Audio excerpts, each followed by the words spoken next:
Power of Women podcast. Power of Women podcast. Thanet is a place where big changes are happening. Community is being found and reactivated. It's home to a number of community groups that are making waves in their own sectors, and we are delighted to have gathered a number of them here today.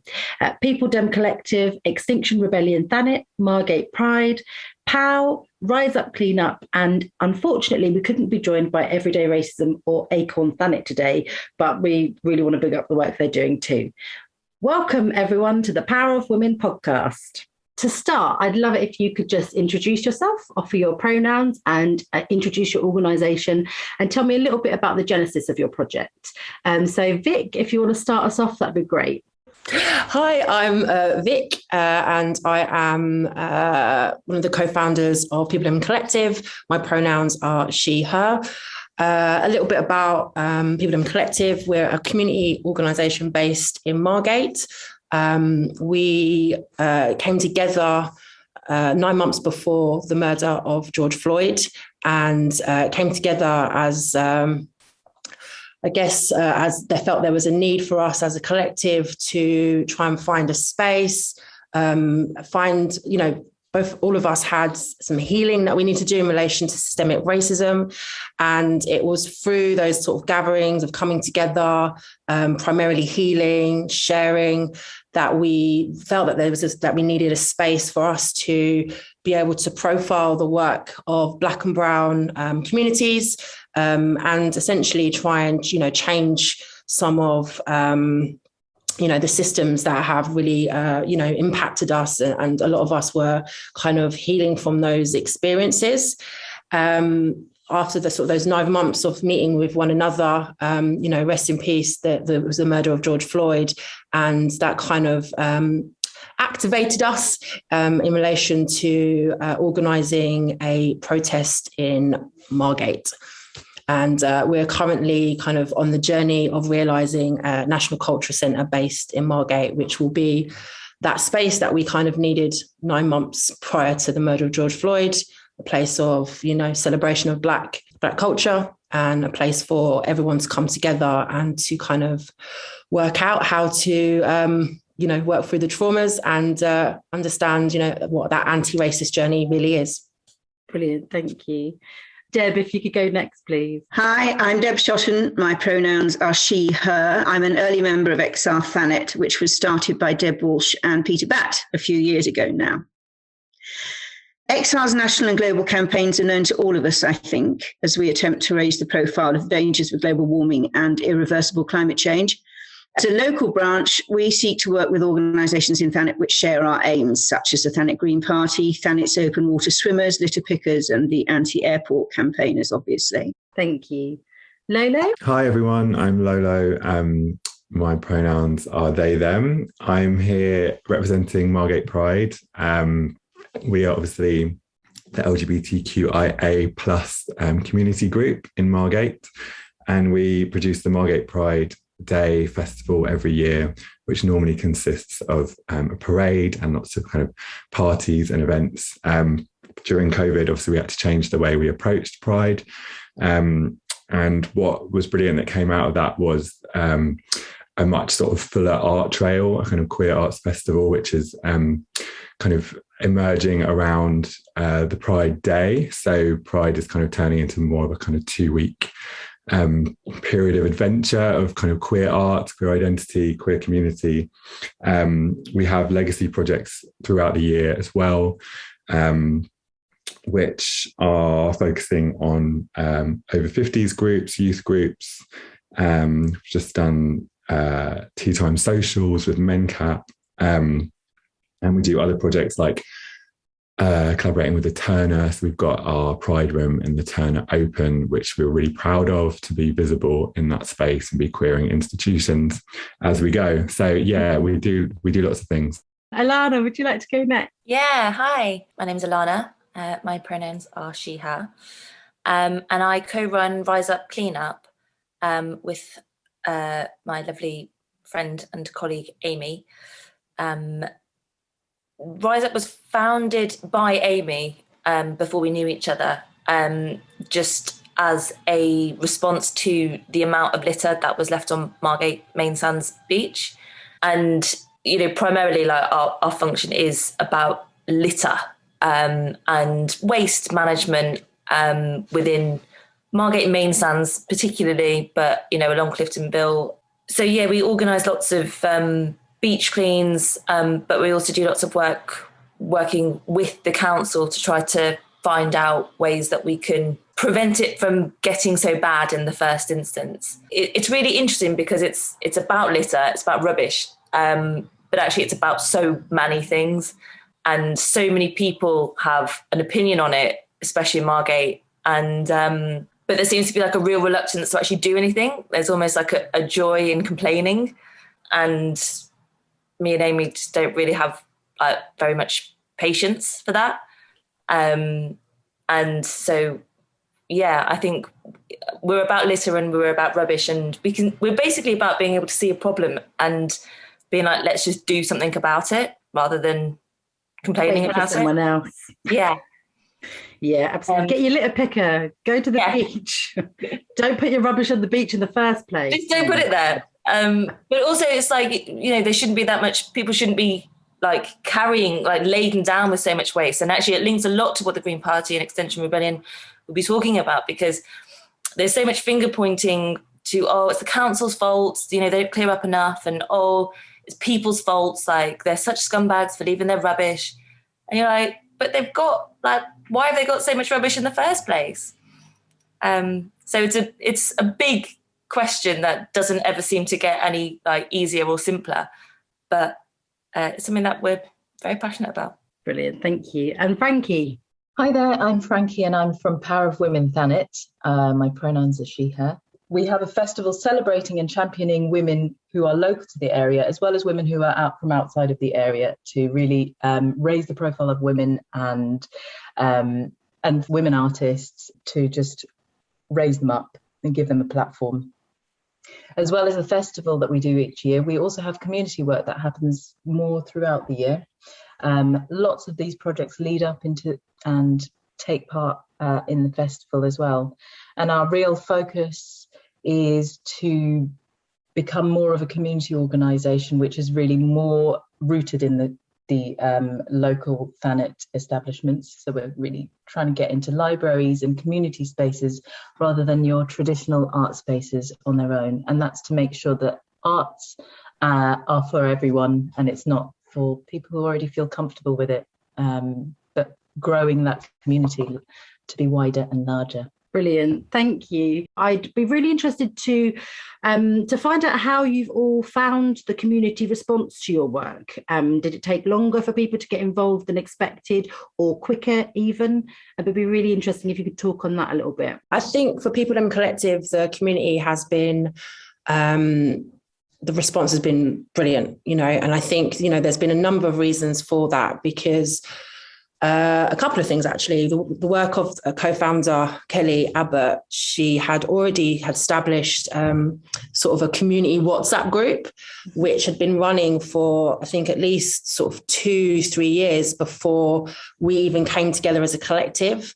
And that meant that, the work that we do directly with our community is coming from a place of like that long courtship in and outreach, and it isn't necessarily been outreach as an organization. It's very much about a collective of people who have a very similar shared lived experience, and that's this group has very much been about, I think initially a place that people could go and talk about an incident that might have happened, something racially, some potentially like some racist abuse. So it became very much a place for people to be able to vent some of those experiences.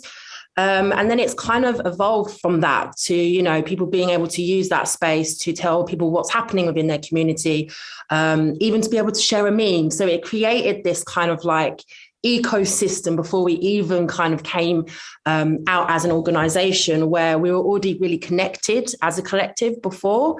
And then, so that's our kind of direct community. But of course, the protests and the marches that were organized, the response from, everyone within the community has been amazing. And that, we're very grateful in some ways, because I think though, it's such a traumatic way of us having to come together. But it was that collective resistance as a community that really had created the momentum for us to kind of establish ourselves as an organisation and to be, doing the work that we're doing, and for us to kind of establish ourselves. And so, yes, the community response has been, amazing, and we're really grateful for that. I mean, I never, as someone who grew up not in Thanet, but in another part of Kent, like I could never imagine the vision that I saw standing like up the front near you guys, and then looking all the way past the turn, and just the people snaking around, and just everyone, like it felt like the whole of Thanet really showed up. So it was such an incredible experience at such a traumatic time for so many people. So yeah, it's incredible. And also I just wanted to speak a little bit on, you guys have had a really brilliant Black History Month programme, and for me, I've always been I'm white assumed, but I'm mixed race, and I always have an issue with things like International Women's Day, and like I feel like we need more than just one day or 1 month, for all of these things. It's like we get pushed into this tiny little bracket, like what, and everyone gets, they get all of that time, all of the rest of the time. But I think that's because I've never experienced a Black History Month that was about having so much fun. And like, it wasn't about, like being bashed over the head with the same 5 American famous civil rights figures. Like, it was like, no, like this is history that you might not have ever known about. Here's music. It was just incredible. And to see that also spreading throughout Kent, that there were you guys had linked up with Cohesion Plus and with North Kent Caribbean Network. It was amazing to see. I just feel like as a county, Thanet's really amazing in terms of what we've got happening here. But as a county, and then going out wider, it makes me really hopeful, I think, for our future. Lolo, if you could tell us a little bit, please. Sure. Yeah. So community response for Pride, it's quite sort of complex sometimes, because obviously there's the parade day, which everyone comes out for, and it's like really positive. It's a really beautiful day. It's really heartwarming. Everyone seems to have a really great time. I think early on, so Pride in this sort of conception of it has been going from 2015, and that's I moved here the year after that, so I've sort of been involved since then and really kind of seen how it's grown. But even in those, like that first year I was there, I was kind of like, we put on this big parade for like a straight town, like where is the sort of big contingency of queer people at this Pride, which was sort of showed how much it's needed for the people who do already live here, who may not have come out or felt comfortable to come out. We've really seen that change over the past 5 years as lots more LGBTQIA plus people have moved to the town. And what was evidenced this year through the photographer Alyssa Cray's mass gathering project, where she took portraits of people from the queer community, and they gave quotes about why Pride was important to them. And what came through is how important Pride had been to their decision-making for moving to Margate, to the town. And that was really affirming for us, as we're quite a small group of volunteers who produce it and work really hard kind of all year round to make that happen.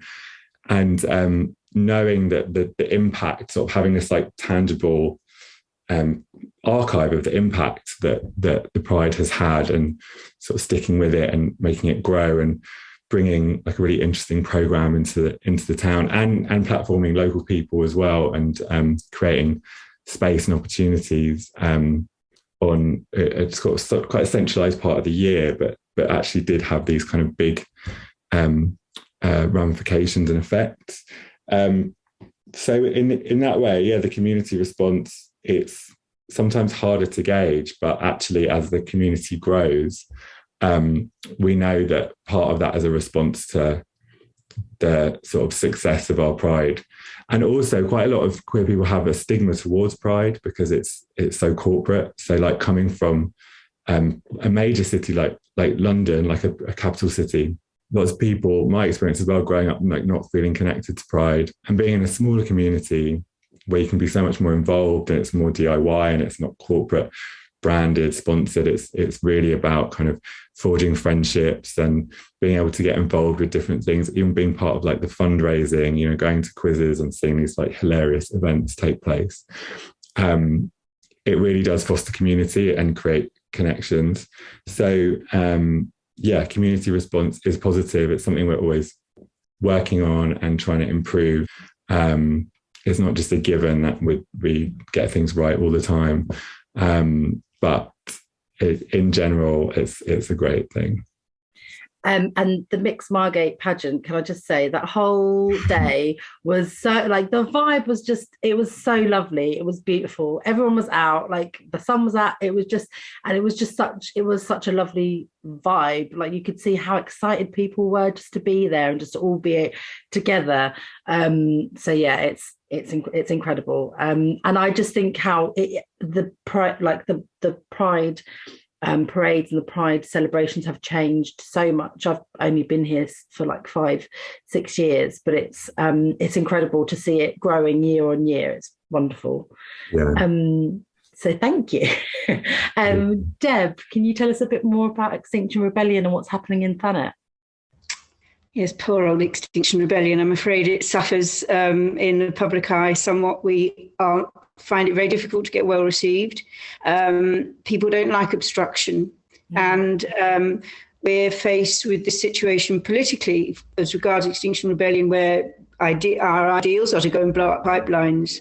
Our realities are that we have to work with communities, and finding the middle ground is extremely difficult.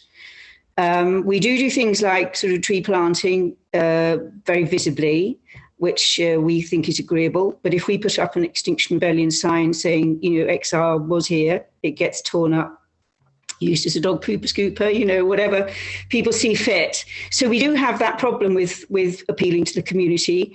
We tend to have a better response when we do naughty things like graffiti Sir Roger Gale's constituency office with River Oak constituency offices, which was great fun. And we do a lot of the middle of the night spray painting stuff, and it makes us feel better. But it's just a problem for XR. We struggle to find our place because of what we want to do. It's tricky. People tend not to like us very much. We've got great support, actually, more towards Margate and Cliftonville. Ramsgate's a bit of a stick in the mud, as I'm sure everybody knows, and Broadstairs, don't even go there. But Margate, Cliftonville, we've got the kids, we've got the Unite to Fight for Thanet and that lot, and they're great, and they're really supportive, and they turn up to stuff, and if they can, they go up to the big marches. But I don't think we're seen as a community organisation. It's very difficult for us to find our place. We tend to work in support of other people. We do a lot of litter picking. But again, if we wear our XR stuff, we get a lot of abuse. So it's quite a tricky one for us, and we need to work on it. Don't know how. I mean, as the message gets more serious, hopefully, as more people realise, as pigeons start coming home and roosting in people's minds, gosh, this is affecting me. Yes, actually, I can see what they're going on about. Instead of just being annoyed at what we're doing, then maybe we have a better future. But at the moment, it's tough.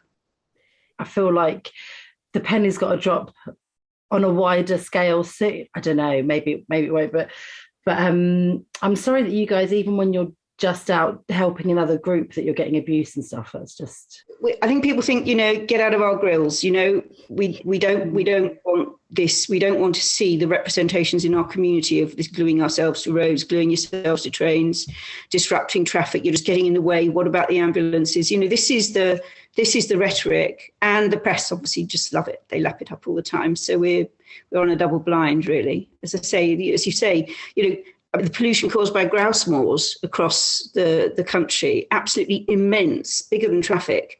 And yet you've got the Queen, without a glimmer of irony, standing up and telling us the rest of us we need to clean our acts up. And how many grouse moors does she own? So it's a case of help us. Yeah. And also just, I think, the more you get it's just trying to get the message out there, isn't it? It's always going to be difficult when it's the same, when what you are attempting to talk to people about is activism in general, it's like, it feels like sometimes some types of activism get waves of popularity and people go, oh, that looks great. But it's like actual grassroots, real activism, it is disruption. A lot, that's the history of it is.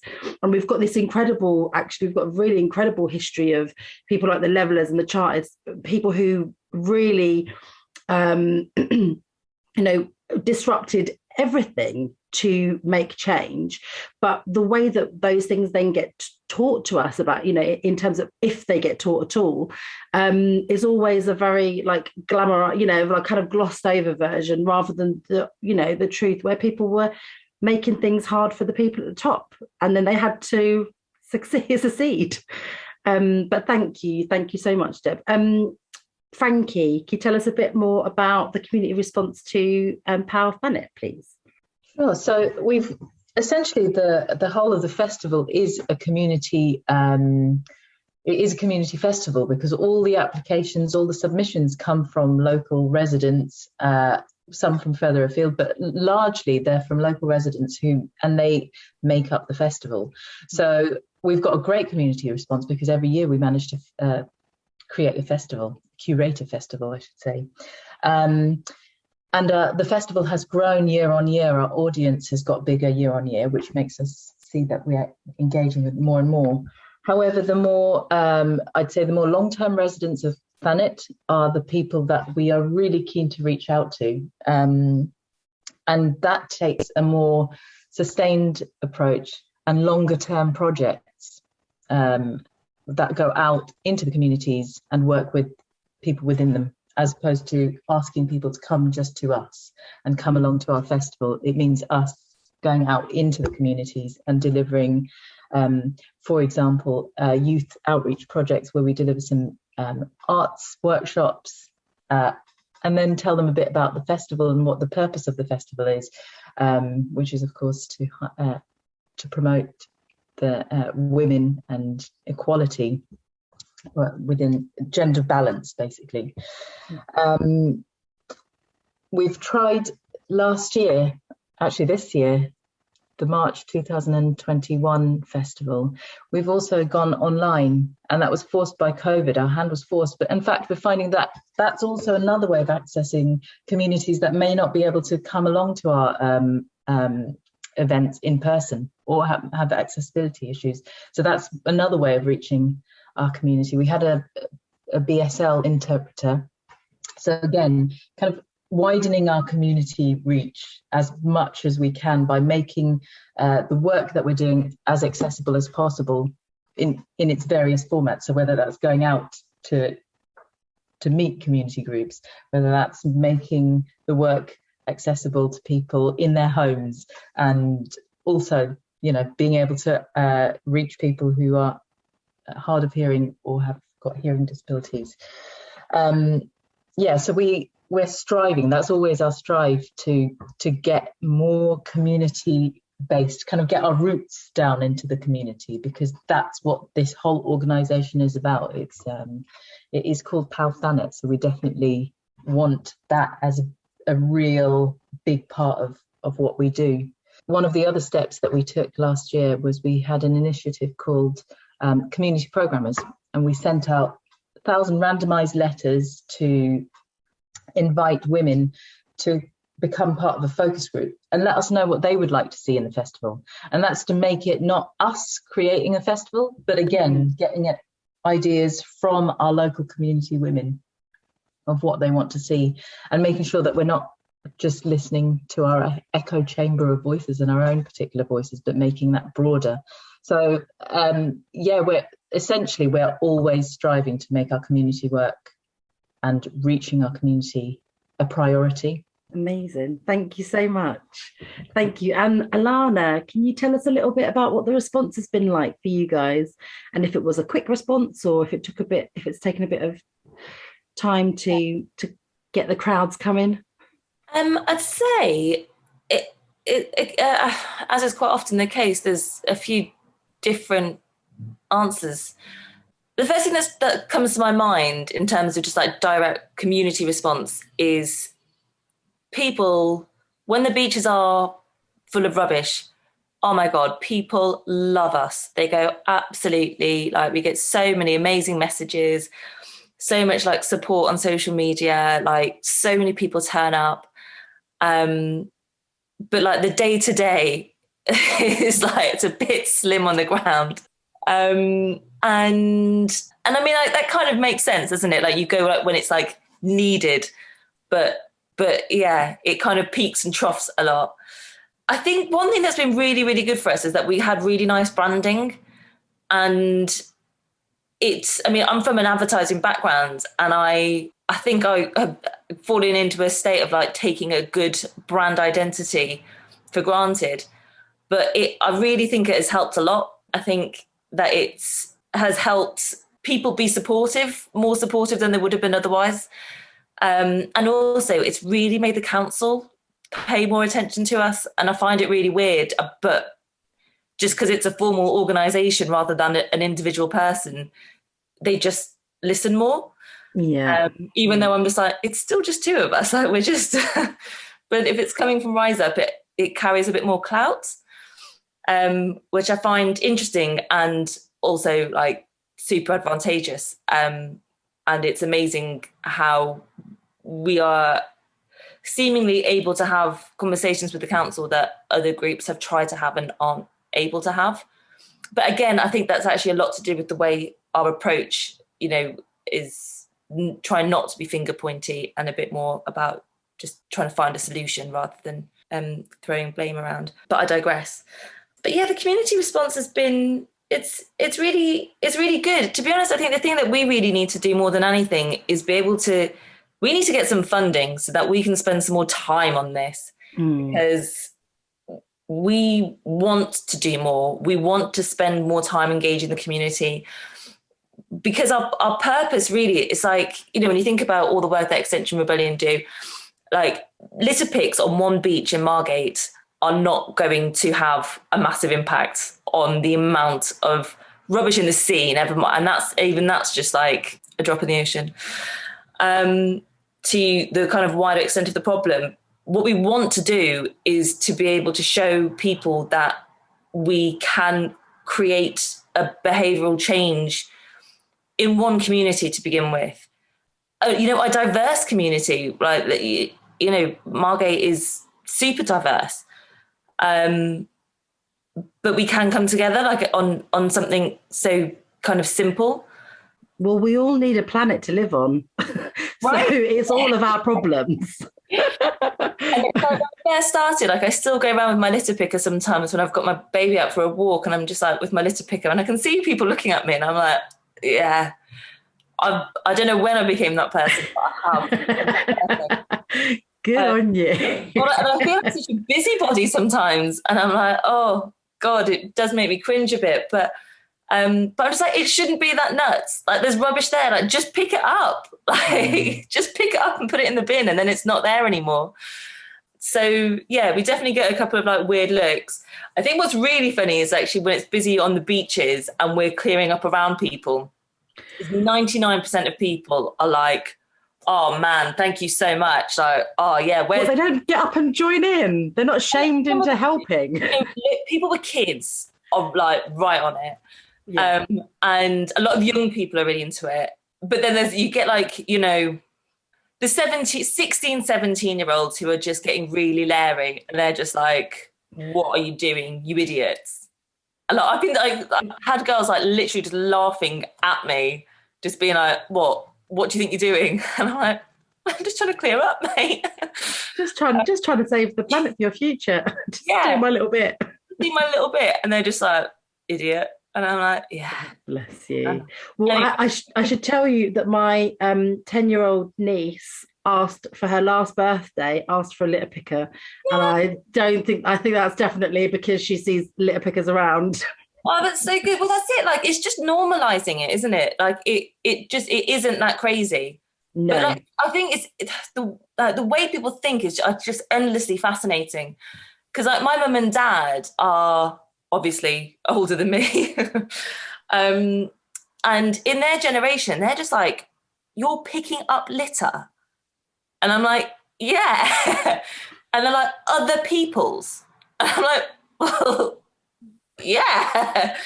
And they're just like, oh. I think they were a bit embarrassed for me. But then when my dad's come to visit recently, my dad's like, yep, we've been out on the litter picks. And he's like, yeah, it's all right, that. Oh, so, I like this. I think that sense of community does actually, and that sense of like seeing other people doing it just makes people with some barriers be a little bit less afraid to do it themselves. Yeah, absolutely.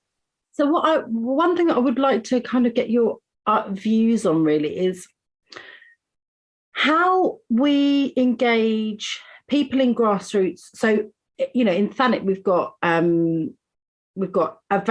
very diverse in lots of areas, but especially socioeconomically. So one of my kind of I've done community work. I worked for a food bank for a year, and like seeing how the food poverty and fuel poverty in Thanet, really it bleeds into everything for some people. So I would really love to hear your thoughts on how we engage people in grassroots organisations when often their basic needs aren't being met, because how can you protest or engage when you've got mouths to feed and no way to do it, or you feel like you've got no way to do it?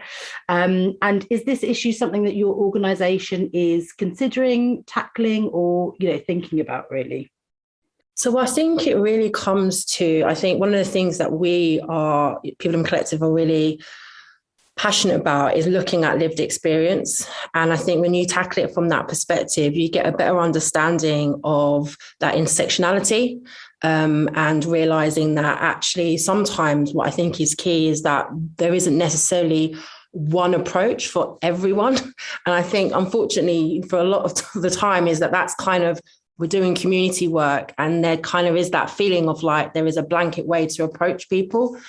And I think having that approach of lived experience really kind of allows for programs that we develop, how we engage with our direct community with a real richness. I think one of the things that we set up as well, having a kind of steering group, an advisory board, as it were, but we call it the lived experience crew.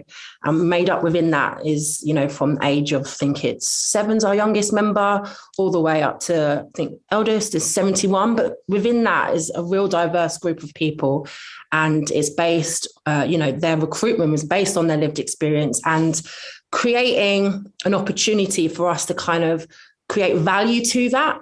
You know, I think one of the things that when I approach, you know, every meeting or every project is that before, my lived experience might have been something that I was very embarrassed about, you know, and now it's like for us is how do we create and empower people with different lived experience that is looking at that social economics, you know. I'm quite happy to walk into an organization potentially when we're discussing about, you know, best practice and talk about, you know, guess what? I understand what it's like to put money on an electric key, to actually have to use that emergency, to know what it's like to be expecting money to come at a certain point because I have no electric or I have no gas. And I think I now walk around feeling that is in some way, I wouldn't say my superpower, but it means that from my lived experience, I am able to understand communities who have something similar to me. And I think for us, that the key way to empower is to empower people with those lived experiences.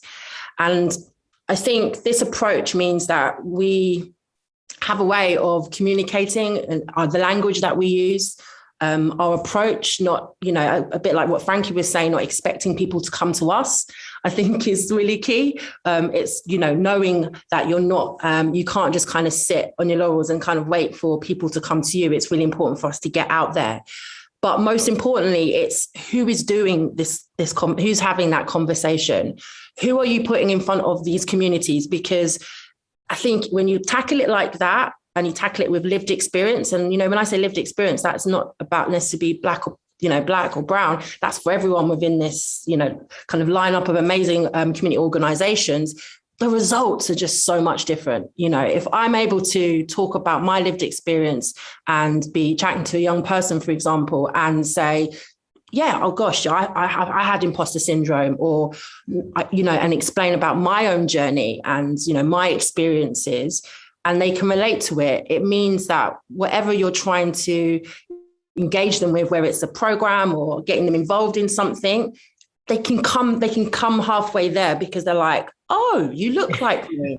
Oh, okay. And that can be just, a simple signposting of, for us, being able to talk with young people from the Black and brown community, just having somebody that looks like them or dresses like them or speaks like them or is really open and honest about their upbringing means that they're like, okay, I can do that. Or, okay, I'm going to listen because I trust you. And I think what we find, and I'm sure there's lots of parallels with the other organizations, is that there's a mistrust, and that mistrust is heightened if you are telling people, specifically, because this is probably relates to everyone here, like, you can be an artist, but if you don't actually look like me and the system and everything I see is showing me that actually Black and brown eye is not really a thing, then it's harder for you to deliver that message. It's harder for people to trust you, because they're like, you're telling me all these things, but, my parents are telling me that I can't. The TV is telling me that I can't. The spaces that I go in are telling me that I can't. And you are telling me I can, but again, you don't look like me. So that's not for me. I think as soon as you get that lived experience within there, and if organizations just take that time to really think about, not everyone is the same and not everybody needs the same type of person in front of them, I think it really makes just such a huge difference. Amazing. Thank you. Lolo.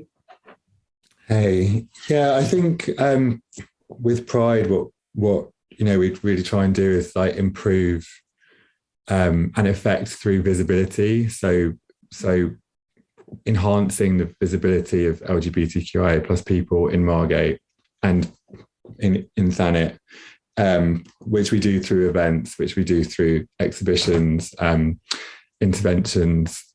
But it's really, I think what we can do as Pride, like as we exist, what we can do is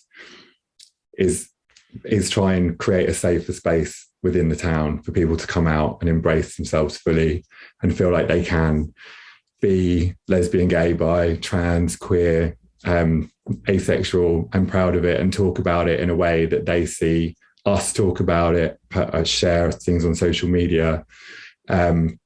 We do kind of approach everything creatively in terms of whether it's kind of, with the open calls and the art participation, the kind of entertainment, things that people are invited to. Like this week we did the tea time socials and there was 3 demographics of people invited to that, which was, and that was created through Lenny and Ray, who are part of the team, going out into community and trying to advertise and invite and talk to people as much as possible and get people to come. And it for the first kind of week of doing it was really successful. People had a brilliant time.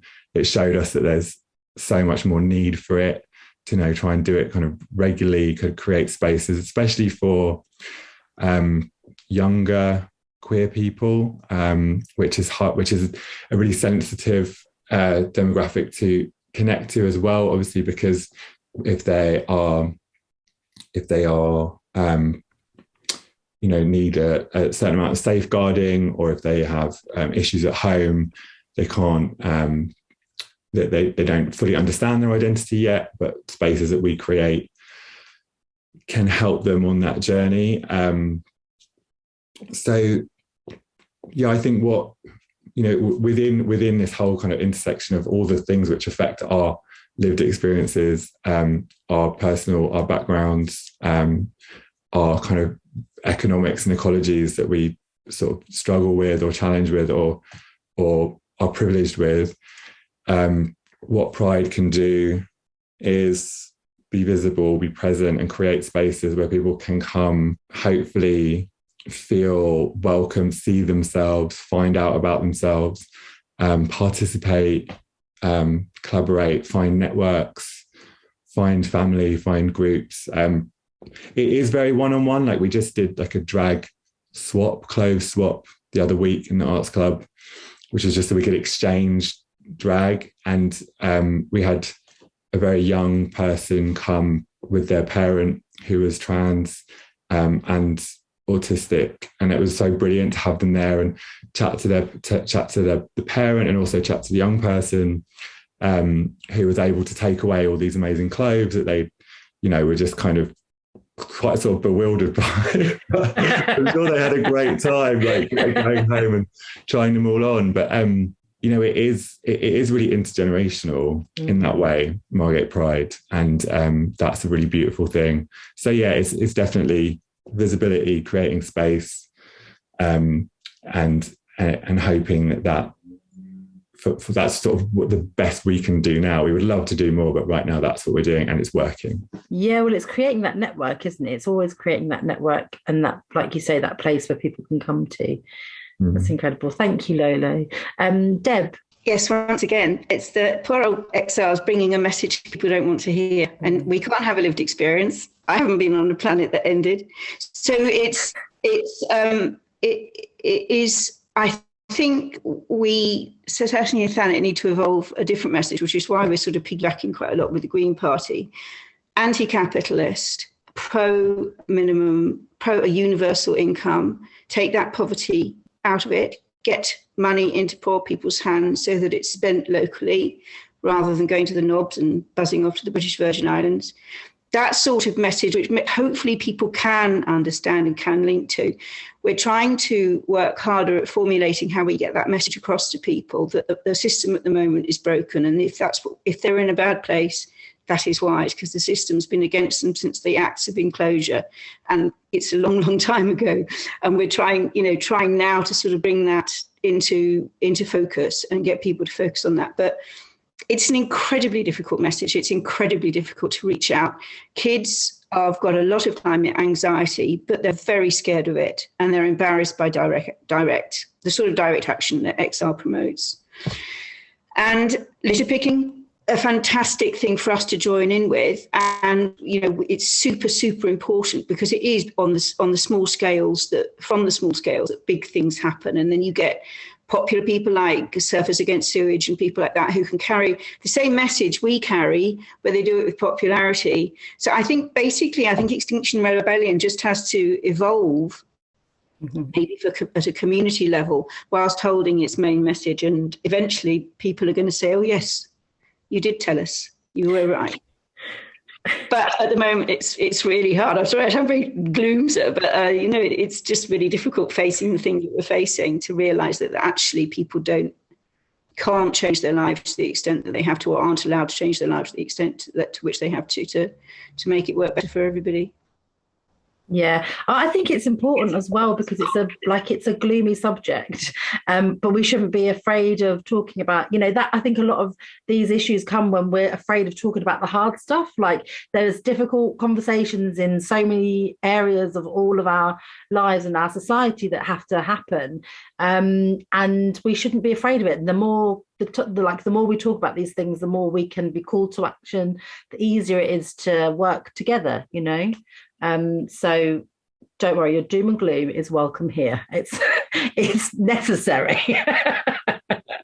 And Alana, if we could go with you, Frankie, next. So you touched on poverty being an issue locally, and that how can people engage with us when their base needs are not being met? And I do completely agree that is such a huge issue. It's one which so many of the outreach groups we work with, that loads of our outreach groups are facing that sort of issue. And what we can offer is, even when you're in those moments of poverty or difficulty, some small little bit of almost escapism, where you can sort of forget your life for a very short time and have a bit of delight, is something that we'd like to try and do. We worked with East Kent MenCap last year, and that was one of the comments that we had from one of their participants, is that they for a short time got to forget what was going on in their normal everyday life and just have a little bit of joy and delight. And that is one part of what we're working towards as well, and quite an important thing, because everyone has the right to have a bit of joy in their life. And if that has to come in small small quotients, then that is the way it has to be. I think as well, working in partnership with other organisations who are already embedded within these communities is really important, because like Victoria said, I don't necessarily look like the people that I'm trying to reach. I don't necessarily have the same lived experiences as the people I'm trying to reach. But if there are already existing organisations working with people with lived experiences, or who are kind of more in tune with what those communities are experiencing, then that is the way to reach them, rather than coming in and kind of expecting that, hey, pal, we've got the answer, we've got this fantastic thing, then we're almost inflicting it on you. But actually, here's something we have to offer in partnership with people you already trust, and I hope that you trust them, that they've partnered with us to deliver something that is appropriate for you. Thank you, Frankie. Alana. Yeah, I've been finding it so interesting listening to everybody's responses to it, because I don't particularly have one, but the things that I'm hearing from like POW and People Dem and Pride is about being able to create space for people, and that, I mean, that's an incredible thing, but it's not what we do. And so I think ultimately where we kind of differ a little bit to other groups, litter groups essentially, is just basically with just grace and acceptance. It's like, for some people, it is the bottom list of their priorities, and I'm not about to start demanding that you now give more of your mental brain power or action to litter when you've got bigger fish to fry. So that, yeah, I think that's my answer in the end, is grace. Thank you. Thank you so much. I could talk to you all for hours, absolutely hours. But yeah, I think we're going to have to wrap it up, because you're all incredibly busy. And just thank you so much for all coming and sharing the space together and talking about these ideas. And I hope that we get to do this sort of thing more in real life, because I think there's a lot to be said for all of these groups kind of connecting. Everything feeds into everything else. So yeah, just thank you so much. Bye. Bye. What an incredible group of people who really just go to show that if things aren't happening in your community, you can't wait around for someone else to take action. You can find a way to step up and make a difference. Small ways, big ways, it all counts. Thank you again for joining us. I've been Naomi Cooper-Davis, your host for today's Power of Women podcast. Power of Women podcast. Power of Women podcast.